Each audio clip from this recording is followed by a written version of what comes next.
Well, hello, everybody, and welcome to the Weirdly Cosmic podcast. I am Louise Eddington, the Cosmic Owl of Cosmic Owl Astrology, and I have a friend joining me for the Pisces New Moon podcast. Her name is Taylor Shuler. She's a fabulous up-and-coming, I won't say new astrologer, you're not that new, but newer than me. And she was voted one of the most promising astrologers by OPA, the Organization of Professional Astrologers, or Astrology, whichever it is. And Taylor, tell everybody a little bit more about yourself. Yeah, well, thank you so much for having me, Louise. I'm really happy and excited to be here with you today. I am a new, young, whatever you want to call me, astrologer. So that's all good. What to say about myself? I'm an astrologer. I love astrology. I do different kinds. I'm interested in like career and life purpose and vocational, locational. And I also integrate permaculture into my practice. So I like to take a holistic approach to help people to thrive and make the world a better place. I think that's stuff that we can do with astrology. And so I'm here to sort of reclaim our knowledge, our wisdom that comes from nature and help us to use that to empower ourselves to live good lives and leave the world a little bit better than we found it. And that's why I like Taylor. And I've just been on Taylor's podcast, and I was like, you've got to come on mine too, because we both have a real interest in living in alignment with the cycles of nature, right? Basically, we kind of come at it from a slightly different perspective, but it all means the same, basically. So yeah, absolutely. Yeah, my podcast is called On Thriving, Astrology More with Taylor Shuler, and also have the YouTube channel. So we basically just put the episodes on both. So if you want to listen or you want to watch, but definitely catch out that episode that we did together, because it was about Venus, but mostly about revolutionary times, the revolutionary times that we're in 2023. And it was such a pleasure talking with you about Venus and the Venus star point and all of the fascinating things, because nothing happens in a vacuum. So we kind of went all over the map, because Venus does stuff, but it does stuff on its own, but it also does stuff with other planets. It's very underrated. So Yeah. And it's funny, just as we're starting, I said sometimes I have to wing things because of all my pets in this house, and my cat just wants to go out. So it's right here, so I'll just let him out.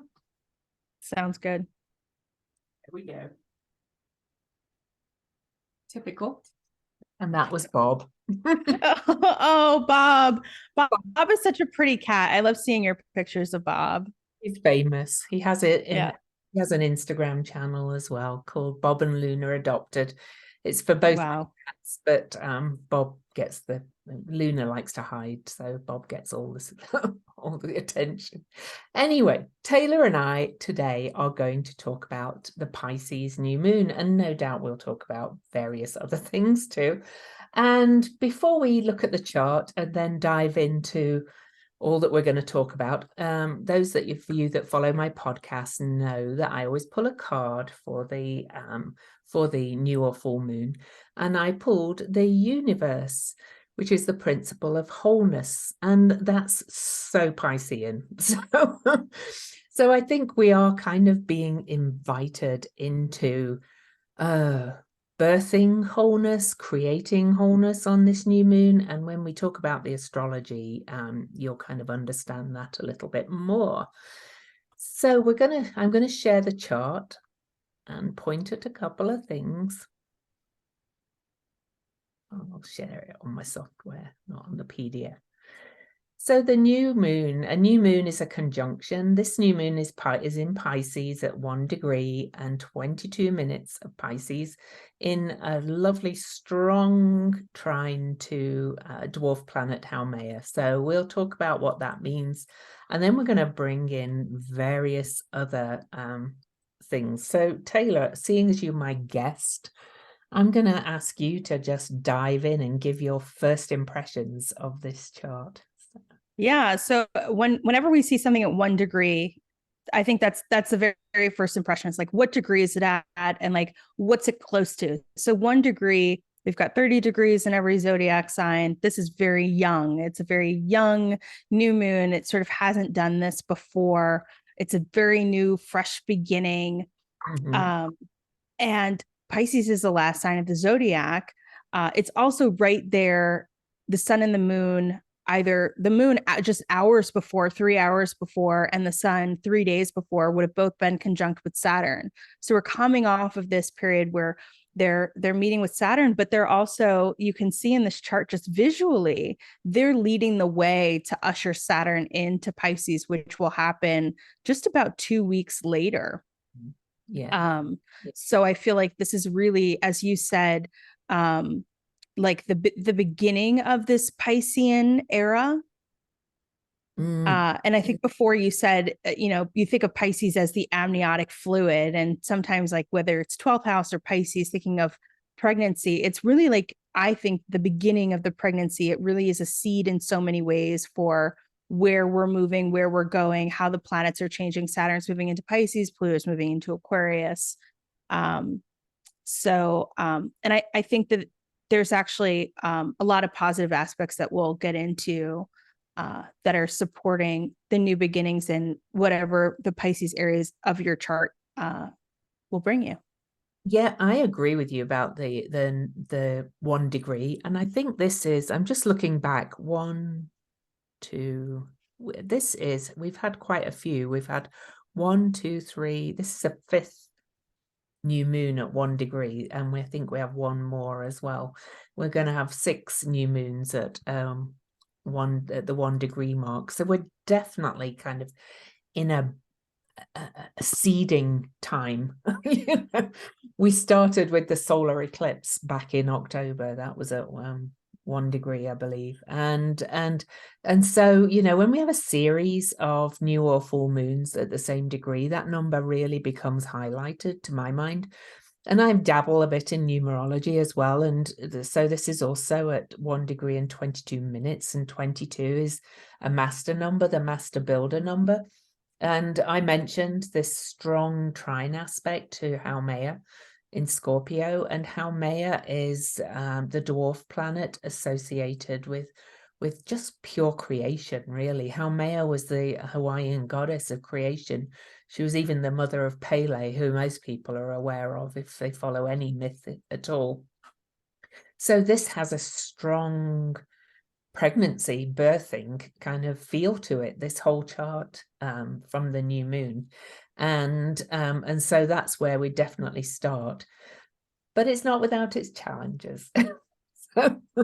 Yeah, because I mean, if you're talking about a pregnancy, like when a pregnancy is so young, that's a part where it's if you're hoping to like hold on to a pregnancy when it's so new and young, you actually don't know if you can or not. So there's a lot of uncertainty, and there actually is some danger in the beginning of a pregnancy, right? Because you can, like, if a loss will happen normally, more frequently, I would say, maybe not normally, but more frequently, it would happen earlier on. And so having that immaturity or like lack of roots or whatever you want to call it, being at 1 degree poses a little bit of I don't know if you want to call it like a threat, but like an insecurity or instability as well. And that's why that, many people don't announce their pregnancies until after the first trimester, because that is when if there is to be a loss, that's when most losses occur. You're right. And so, yeah, there is this kind of very almost naive kind of feel to this new moon, I'm going to say, like, oh, something new's beginning, but I'm a bit afraid, because Pisces can be a very fearful sign to my mind as well. So it's like things are confusing. Will this take? Will this result in something? But yeah. And I was just going to say with Saturn there too, it's like 2 sides of the same coin, because Saturn can make things concrete and crystallize things, especially the waters of Pisces. It can crystallize them. It also brings fear. sometimes when we're in the low vibration of Saturn, it can be fear. So at the same time that there's hope that this will actually, whatever is planted, whatever seeded, whatever inseminated or fertilized at this point, can actually have this potential for crystallization, especially because the sun and the moon are on the growth side of Saturn, right? They're not applying to Saturn. They're actually separating and moving on to grow whatever they started with Saturn. If we're willing to put in the hard work, take responsibility, and take a mature approach, and really think Saturn in Aquarius like future focused, and maybe like take a risk and use Piscean hope to make whatever we want to grow. Yeah, definitely. And of course, you know, just to talk about a new moon in general, a new moon is a seeding time. It's the very beginning of something. It's the no moon phase. So it is a very kind of dark time. So, and Saturn kind of is adding a little bit of that darkness and that fear.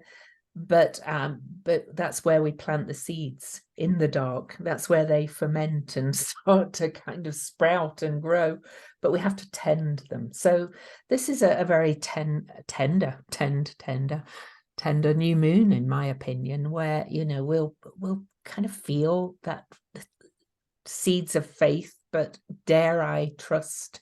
That's another word for Pisces in my estimation. Dare we trust that this will come to something? So yeah, it's kind of a very very sensitive new moon. I meant so many ways.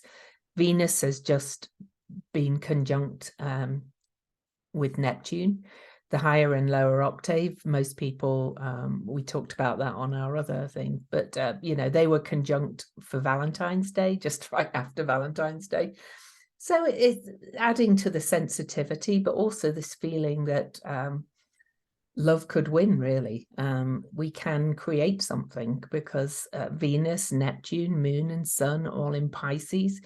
It's like, if we trust and surrender and just, you know, come from a place of love, then perhaps we can create something way better than we've been going through. But we have, you know, we were talking before about 2023, and it's a year of tremendous change. And so it's, whilst we're away from the challenging squares that we've had over the last few years, we had the Saturn-Uranus square and the Pluto-Eris square, and before that, the Uranus-Pluto square. With all these sign changes are going to be quite difficult to deal with, really, especially because, like, Pluto's going to go back and forth into Aquarius and back into Capricorn three times, right? And I think 5 times. Yeah. Pluto will, hit 0 Aquarius 5 times. Yeah. So, and then we've got Haumea, who's in Scorpio at this point, but she's going to go back into Libra, and Saturn is moving into Pisces for almost 3 years. So, you know, we've got so much change coming this year. Sedna is going to move into Gemini. So it's whilst there's this beautiful, I love Pisces energy. It's so kind of mystical and creative, but it's also that hyper sensitivity as well, to my mind. So I think there's going to be a lot of people feeling very emotionally sensitive on this new moon, especially with Venus not only separating from Neptune, but at 29 degrees. It denotes a certain amount of, I'm ready for a change to happen. I'm ready to begin a new cycle. Venus is very comfortable in Pisces. And at the same time, at the last degree of the last sign, it's like our relationships are about to change. Mm-hmm. How I perceive beauty is about to change. How I get along with others or something is really about to change, not only with Pluto at 29, Saturn at 28, Sedna at 28, and Haumea at 0, about to go back to 29. Like, those are all big outer planet or asteroid or dwarf planet sort of energies, but Venus comes in and makes it very personal for us. And then the sun and the moon at that early 1 degree kind of echo this, that like, it's okay that things are ending because something very young and new is beginning too. Yeah, definitely. And it'll be hopefully it'll be a beautiful ending because of the Neptune Venus. Let's hope. I actually do have faith. I think once we're going through this period of immense transition, I think there are good things to come. Personally, I do think. But as you know, we're still under some challenges. We're actually recording this on the day after the full moon that has brought the massive earthquake in Turkey and Syria that's killed thousands, and some of the other news is quite horrific as well. And we've still got Uranus at that world point that Uranus was at on the full moon. So he's still active there.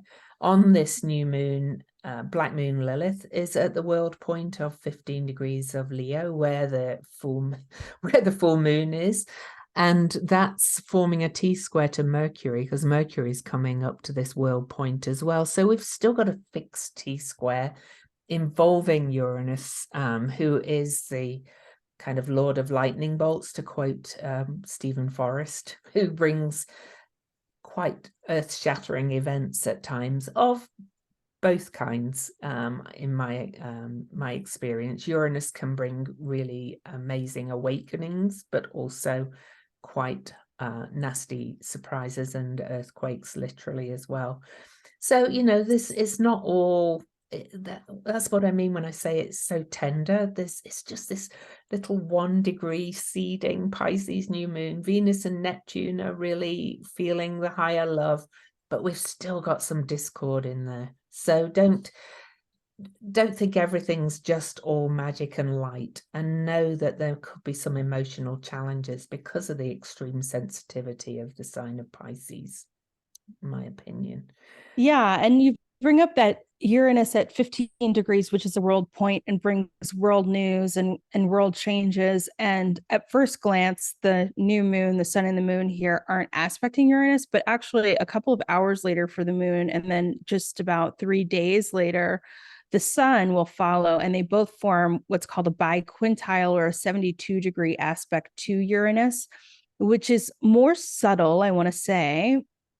And what it says is that there's going to be a need for either breaking the rules or doing things a little different, or an appreciation for innovation. And that echoes what we were saying about, both the fixed T-square going on and the planets, especially Venus at 29, and just the fact that it's a new moon, that we're starting something new. And I almost feel like, I don't know about you, but my dad does this a lot, and I kind of inherited this from him. It's inappropriate, but like, sometimes when you watch things like, Bob Saget had that show. It was like funniest videos and stuff. And like nowadays might not be so funny, but when you laugh because of someone else's pain, but it's acceptable, I feel like that's what happens after the new moon. Like if the new moon, which I don't think it is, but I'm just saying, like, if it's like you stub your toe, or like you drop something, or you break a glass or something like that, which again, not what I'm saying is going to happen, but like if there's something that feels uncomfortable, or if there's something that feels like not cool, shortly after, it becomes something that hopefully we can laugh about, or hopefully we're like, hey, I actually had an idea that came from that. And I think that's echoed because we've got Mercury here making an aspect to Chiron. So Mercury is sextile Chiron. So there's a supportive energy for us to communicate, turning pain into a lesson, or turning something that didn't feel good into literally like a thought, a word, a joke, a song, something that does end up feeling healing. But it's because we recognize something that was uncomfortable or was in need of healing. You can't heal things that don't need healing. Exactly. Yeah. And you're making me laugh because I'm Sagittarius stellium with a Gemini moon. Those videos where people just walk into a lamppost and things, I'm afraid I can't stop laughing at them. Yeah. And I feel bad, but I like my dad, like when I was growing up, he was always the one. I think he's got Mercury in Sag and he's a Scorpio. So he always is laughing at people's like pain. And I'm like, Dad, it's inappropriate, but like something in my DNA from him is like, yeah, it's really funny. And I don't mean it offensively. So I don't. but it's just in England we called it graveyard. what it is. I don't know what they call I it. love it. Yeah, but Yeah. and it's like the devil card in the tarot, because I dabble more in the tarot than perhaps you do, and it's in my favorite deck. It's laughing at what bedevils you, in kind of like finding the humor in your fears. So we're going back to the fear side of Saturn and Pisces again. So. Yeah. And also because like not only is Mercury applying to this exact sextile with Chiron, I think, if I've got it right, it's Chiron is or Mars is separating from a sextile with Chiron at the same time. So really that like stubbing your toe or walking into a wall like is literally some of the energy here, and slapstick because Mars is fast, right? And Mercury, so then Mercury will then trine Mars, which is another like sort of like big easy laughter aspect, if you want to look at it like that, or big easy moving and running into things twice because of Gemini. Well, let's hope none of you actually run into things twice. Yeah. But yeah, but it does have that kind of that's kind of an outlet for this extreme sensitivity, I think, and some of the fears that come up. It's asking, are my fears imagined or are they real? Because we can often fear things that might happen and they might not as well. So, Yeah. I mean, it's almost like if you have an opportunity to go to a comedy show around the new moon and the days afterwards, because this is a Monday. So you might not, I don't know if there's comedy shows on Monday, but look out for like Netflix and those companies who do release, or Amazon that week. Is there a comedian coming out with something? And that comic relief might feel really healing, because Pisces asks us to escape sometimes. And sometimes we escape through the glamour. We escape through Neptune, which like is the camera, turn on the camera, film, TV. And we've got Venus there with Neptune. So I feel like if there is some like a movie or like a concert, like I know Beyonce just announced her world tour. I signed up on her website to get my tickets. I don't know how much they're going to cost. I don't know if I'm going to go, but maybe Beyonce. $2,000, I heard. No, oh my gosh. Okay, well, thanks, but no thanks. I'll just watch Seth Meyers. He always makes me. Unless someone has the hookup and they're watching this, I would love to go. I'll take your tickets. Thank you. I accept gifts. Now, a couple of other things we've got going on. We've got this minor grand trine that we can see. So we've got Sedna. Pluto and Sedna have been in an ongoing trine for quite some time, really, and it's been exact a couple of times. And that's kind of long-term planetary shifts and changes. I think Sedna's a lot to do with climate change personally. So the bigger planetary shifts that we're going through for sure. And this has Venus right at the middle point, making this minor grand trine, and Venus rules Pluto. So I wouldn't be surprised, what rules Taurus, not rules Pluto. I wouldn't be surprised if around this new moon there's kind of more shifts towards, I think this is a nice minor grand trine. Venus exalted in Pisces, Pluto kind of mopping up his journey in Capricorn, Sedna over there finishing her journey in Taurus that's been so long. This kind of feels like, we might be starting to find some resolutions to some of our bigger problems that are coming. What would you think about that minor grand trine? Okay, so we're talking about the Sedna, Pluto, and then coming to Venus there. Yeah. It's interesting. My mind was kind of going to like the story of Sedna and having, I think the story of Sedna, keep me honest and about it, is basically there's like some bad stuff that happens, sort of like domestic violence, you might say, bad father, bad husband. And then she gets cut up into pieces and thrown into the ocean, and her body parts become the seals and become all of the thing, like the whales and all of the things that inhabit the ocean. Yeah. The fingers got chopped off. The fingers became seals. And just the fingers. Okay. Her dad chopped her fingers off so she couldn't hold on to the boat. Yeah. I mean, okay. So Capricorn, so Pluto in Capricorn is about changing and transforming our structures, our institutions, perhaps even our laws. Taurus is about the land and the earth. And so I can see Sedna there being about that. And especially perhaps about like, I don't know if you would agree with this or not, but like the watery types of things that we put into the earth because of her connection to the ocean. And that makes me think, especially with Uranus there, about the chemicals and pesticides that we use. And then Venus coming along, and saying, this is actually an opportunity for us to do it better and perhaps negotiate, because Venus is about relationships, like negotiate the laws of how we do this better, come together, or maybe even provide a solution, because at 29 Pisces, that is the culmination of her transit, or any planet's transit through the whole zodiac, where it's like, this is what I learned and I'm just coming to tell you, like, this is my executive summary of what we should do and how we can move forward. Definitely. And Sedna was the goddess of the oceans, the Inuit goddess of the oceans. So I think it's probably got a lot to do with the our water supply and the oceans, indeed, and how that kind of is affecting everything, because without, we're 80% water, is it? Or 90 or something like that. It's a 95% or something ridiculous.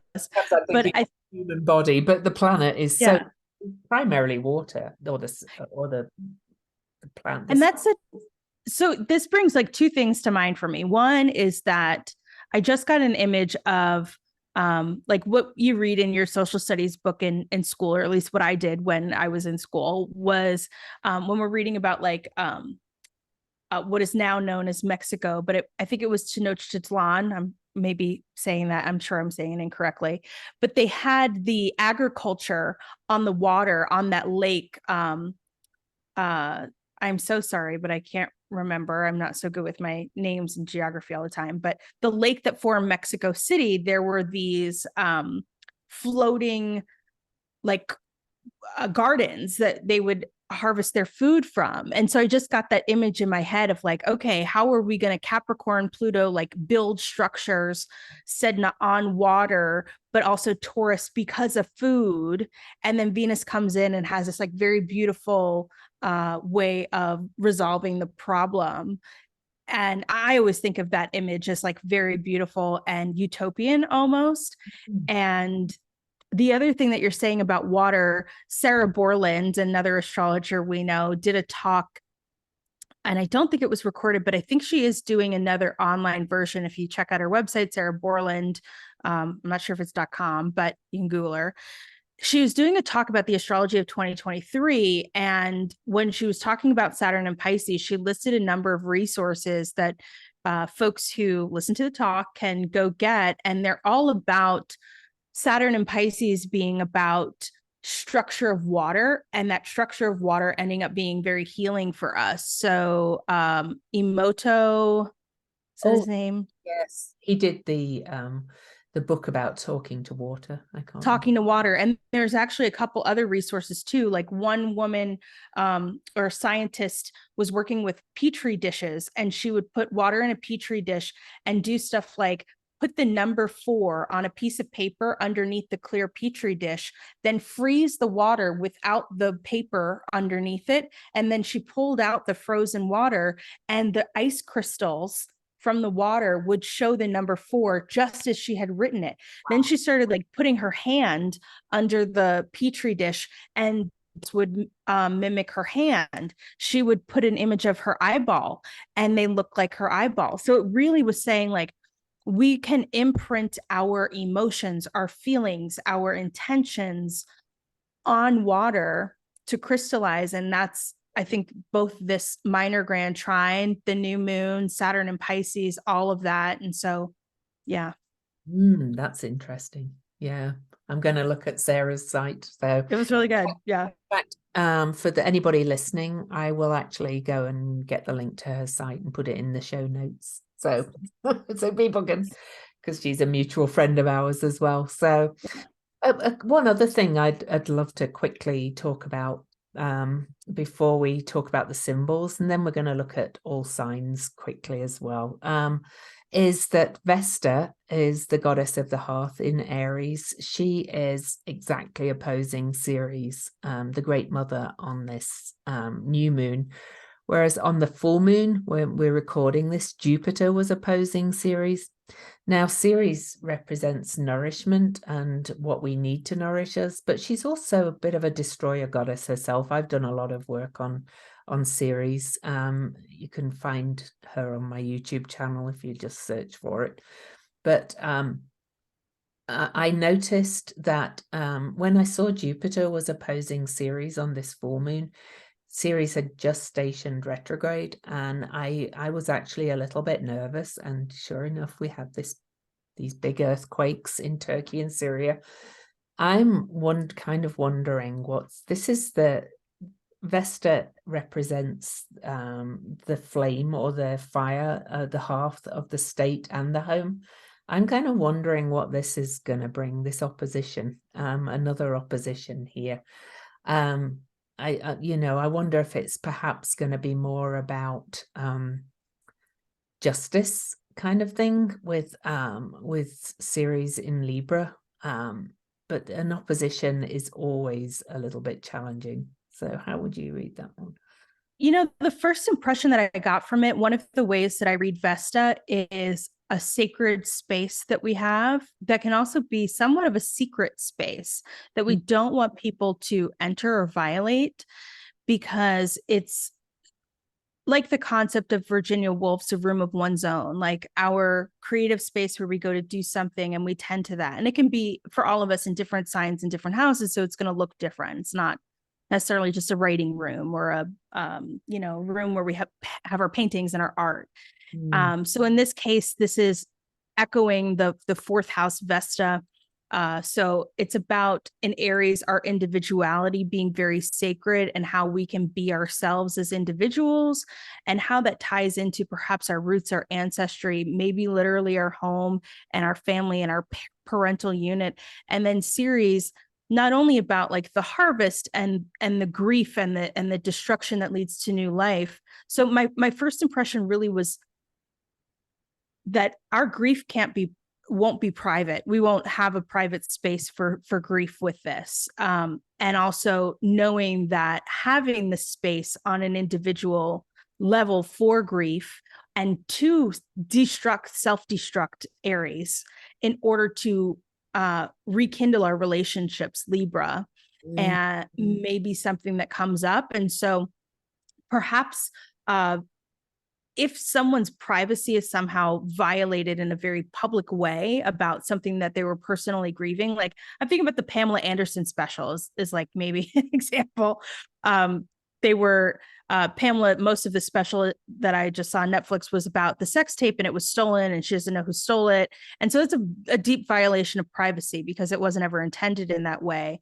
But because she's now come out and she's telling her story about, this was a very private thing, I never intended for the public to see it, and I have grieved. She's basically suffered for much of her life. And her marriage suffered, and she's deeply in love with Tommy Lee, has been for over 20 years, and can't be with him, because of domestic violence. But that also was happening because of this sacred thing being violated. Perhaps we have a new conversation about what is sacred, what is private, and how we create containers for supporting people who are suffering so that they can begin new lives again. That's a good way of looking at it, for sure. My first thing, actually, as soon as you talked about privacy being violated, came to the Chinese balloons, actually, with this also representing the state. I wonder if there's going to be more kind of come out about, violations of airspace and things like that with Ceres in Libra as well, and about foreign relations, but we'll see. So, especially because Aries is a martial sign about the military. yeah. Mm-hmm. And Libra, the air sign. Yeah. We've already found out there was apparently 3 balloons that kind of entered US airspace during the last president's term. So, what else has to be revealed? We'll see. That makes a lot of sense too, just because like Vesta was tending the sacred fire so that the city of Rome would stay afloat. Mm-hmm. Mm-hmm.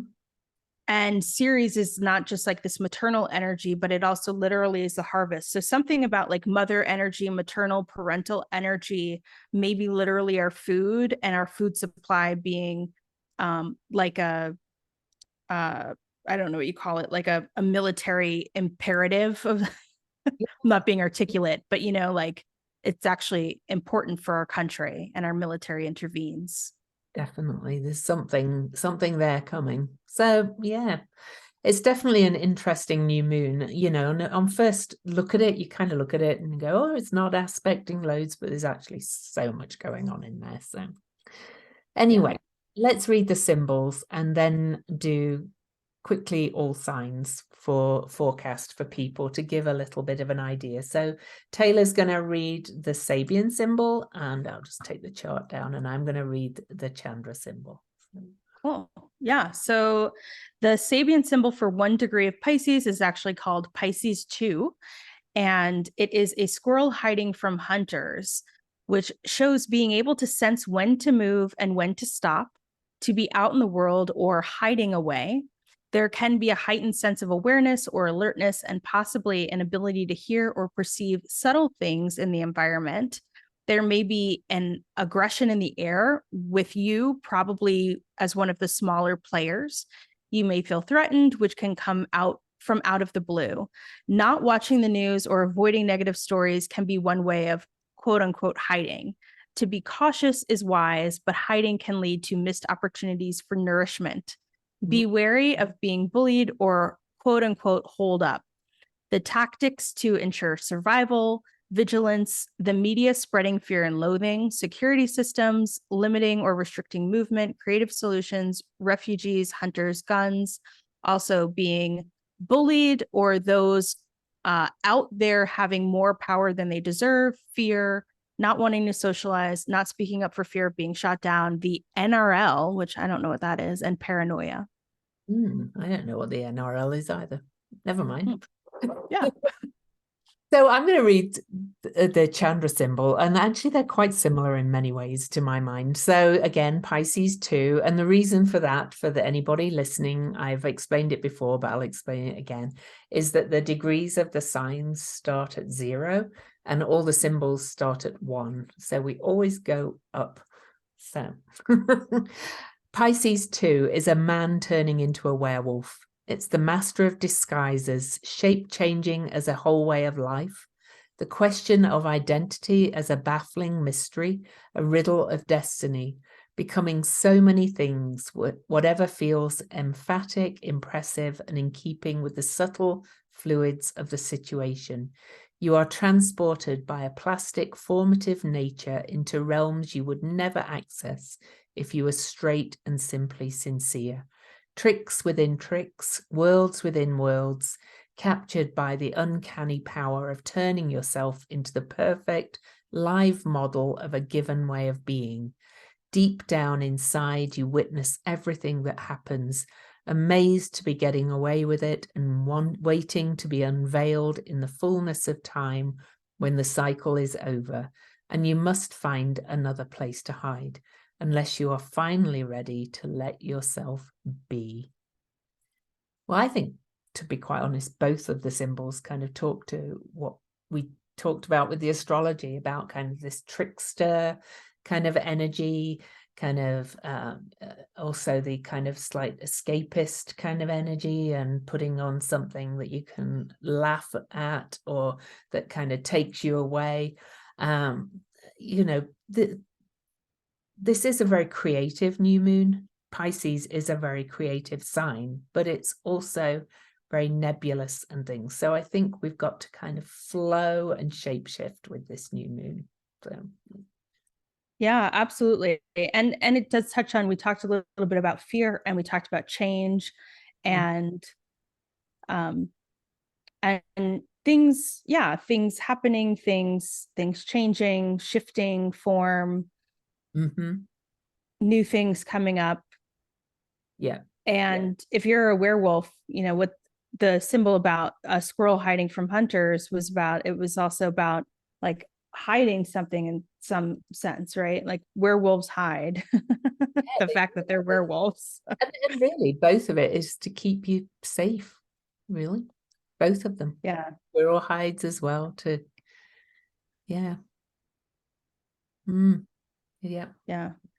All right. So all signs quickly, because I'm going out to pick a car up soon. Yay. We're getting a Tesla. Yes. So we may as well start with Sagittarius rising, because that's where the ascendant lands when I just do the exact time for the new moon. I don't like to always start with Aries, because Aries always gets to go first. So Yes. so Pisces, well, for Sagittarius, this is for your rising sign. If you know your rising sign, you can look at the sun sign too. I think rising sign's most accurate. So third house, Taylor, take it away.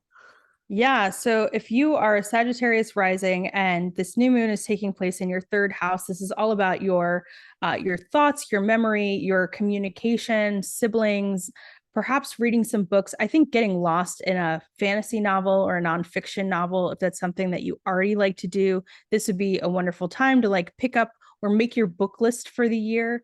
Perhaps if you're into prayer or spirituality of some sort, you might start a new practice and really renew your altar, renew your relationship with the goddesses. Those are some things that you might use this new moon in Pisces for. But and we could say a prayer for everyone, but like say a prayer for your siblings, and your relationships with them would be lovely.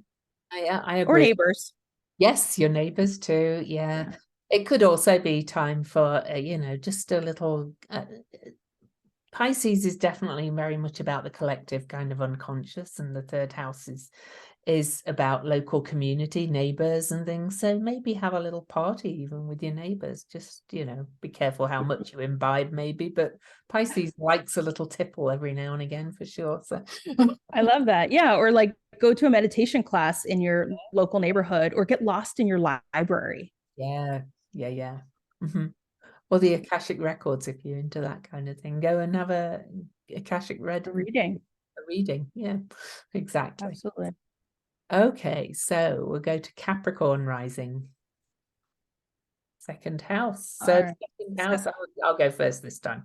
Yep. So second house for you, Capricorn rising or Capricorn sun. If you don't know your rising sign, listen to that as well. This is in your second house. So this is about how you earn your money, but it's about your self-esteem, your self-worth. And the second house is very much associated with the material world and nature. So I actually think we got it backwards. I think Sag is fourth house, isn't it? is it? So I think what we just said, because this is we've got it in porphyry. So it looks like it's in the second house, but it's actually the third. So so what we just said about Sagittarius would be for Capricorns. The whole sign. I do apologize. No worries. I'm glad I caught it because I was like looking at it on my software and I was like, wait, why doesn't mine look like hers? I meant to change it to whole sign. So you're right. So Sagittarius, fourth house is the home. Oh, even more meditative. Go within. Yeah. Yeah. That kind of, really tune into your inner self for Pisces for the fourth house. Yeah. Yeah. Absolutely. Bring in the ancestors. Yeah, definitely. Yeah. Oh, Yeah. that's kind of funny. We've been having this whole conversation about whole signs and things like that. So Yes, it is funny. It's helpful for some things like making horoscopes. and it's a Pisces new moon, so things kind of get Confusion. interesting. So yeah, for Capricorn rising, what we all said about the third house. Yes. Okay. Yeah. So now we'll go on to Aquarius. So All Aquarius, right. Aquarius, for you, this is the second house. And so I'm going to say, get out in nature and, really connect with, touch trees, hug trees, go and talk to trees, and speak to the bushes, get your hands in the dirt for a second house new moon. That in Pisces, you never know, trees might just talk back to you. Yep. And start your seeds literally, because you're growing your self-worth, you're growing your resources, and just by connecting with nature, you can remember where you came from and remember your worthiness. Exactly. And Pisces, it's your new moon. So it's the first house. It's all about you. Mm-hmm. You're going to be a shimmering goddess or god of light and fun, I think, on this. Yeah. Especially with Venus still in Pisces. This is like a new look for you. I know I'm going to be making my haircut appointment for that day probably, so that I can take advantage of it, because I'm a Pisces rising, and Venus will be on my ascendant. So that'll be a day where you might just think about, this is your new year, and this is time for you to celebrate if you're a Pisces rising and feel like you're emerging out of whatever like lethargy or tiredness or need for vacation or retreat that you've been feeling. This is the time of year where you renew and just renew yourself and feel more vitality. Yeah, for sure. And Aries, well, for you, this is time for you to go into that retreat that Pisces is coming out of, I would say, wouldn't you? Go and spend some time alone. Stop being a human being, doing rather, and be a human being. Because Aries rising loves to be a human doing. Yeah. Yep. Take a retreat, take a vacation. If you can't do it now, plan it for next year, this time next year. Yeah. But even if you can't take a retreat or a vacation, just go and sit alone somewhere in the woods or by water or something. Just go and a bath. If you can go to the spa or something like that would be really lovely. Yeah. So Taurus rising, this is in the 11th house, Taylor. Yeah. So 11th house is all about your friends, your community, your hopes and dreams. And I think it's actually really beautiful to use it for your hopes and dreams and wishes for the future. And if you could do that with your friends, do that in community, do it with planning for any organizations, especially if you volunteer for a social organization, something like that. This might be time when you're doing your vision planning. And so doing a vision board or vision planning with friends, with community, for your patrons, the people who support you and give you money from your work or what you want to be your legacy. Those are all things you could use this energy for. Definitely. I think it's a perfect vision board energy. Have a vision board party. Yes, I love that. Okay. So Gemini rising, this for you is all about your public space, your visibility, and your career as well. So it's time to kind of dream big a little bit, really, I think, for Gemini rising. And Gemini rising, your Mercury ruled, so and it's square to this. This could also be a time to kind of get out in the public and express your voice in a big way, very kind of channel your voice out there. So yeah. Love it. Yeah, and I think it's just a beautiful energy where it feels karmic is a difficult word, but it's almost like, yeah, this is your time of year to get a little recognition or renew how you want to be seen and how you want to be out there and what you want your legacy to be. Another vision board, but for your legacy, and where, however old you are, think maybe like 80 years from now, what do you want people to say about you, and do some visioning about that. So Cancer rising.